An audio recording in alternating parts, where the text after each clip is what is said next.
Good morning everyone, কেমন আছেন আপনারা সবাই? আই হোপ আপনারা সবাই অনেক ভালো আছেন। আমরাও সবাই মোটামুটি ভালো আছি। আমরা মামে একটু হাঁটতে বের হয়েছি আর সেই সাথে কিছু বাজার করে নিয়ে যাচ্ছি।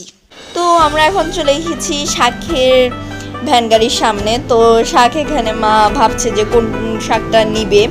তো এরপর আমরা আরেকটা ভ্যান গাড়ির সামনে চলে আসলাম। এখানে মা তিত করলা নিচ্ছিল আর আরও কিছু মেবি নিয়েছে। তো সেগুলো আমি বাসায় গেলে তোমাদের সাথে সব কিছু শেয়ার করব। তো আমি ডাব খাচ্ছি কারণ যেহেতু অনেক হাঁটাহাঁটি হচ্ছে, আমি একটু বেশি উইক। তো আমাকে সেজন্য মা একটু ডাব খাওয়ালো অনেক বেশি হাঁটাহাঁটির কারণে। তো গাইজ ফাইনালি আমি বাসায় যেতে পারছি আমরা দুজন।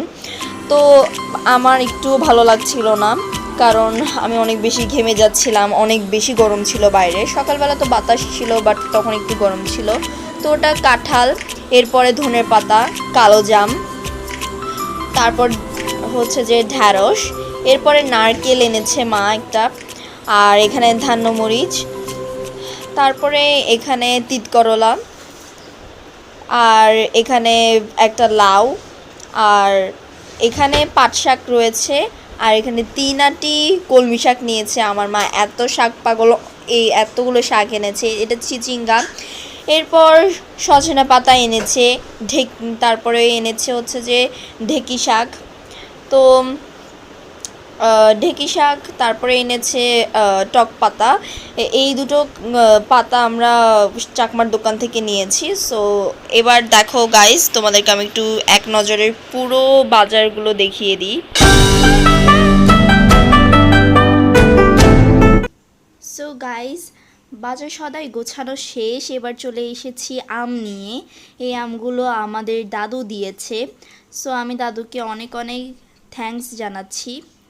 সো গাইস, এখন আমি চলে এসেছি আরও কিছু আম নিয়ে, যে আমগুলো আমার মামা পাঠিয়েছে। ছোট মামাকেও অনেক অনেক থ্যাঙ্কস।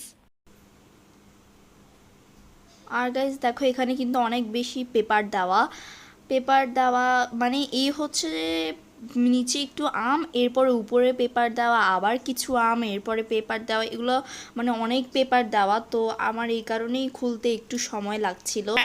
আমার আম গোছানো শেষ গাইস।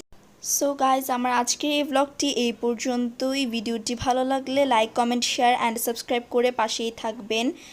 আর অলরেডি যারা আমাদের চ্যানেলটি সাবস্ক্রাইব করেছেন তাদেরকে অসংখ্য ধন্যবাদ। সবাই ভালো থাকবেন এবং সুস্থ থাকবেন। টাটা।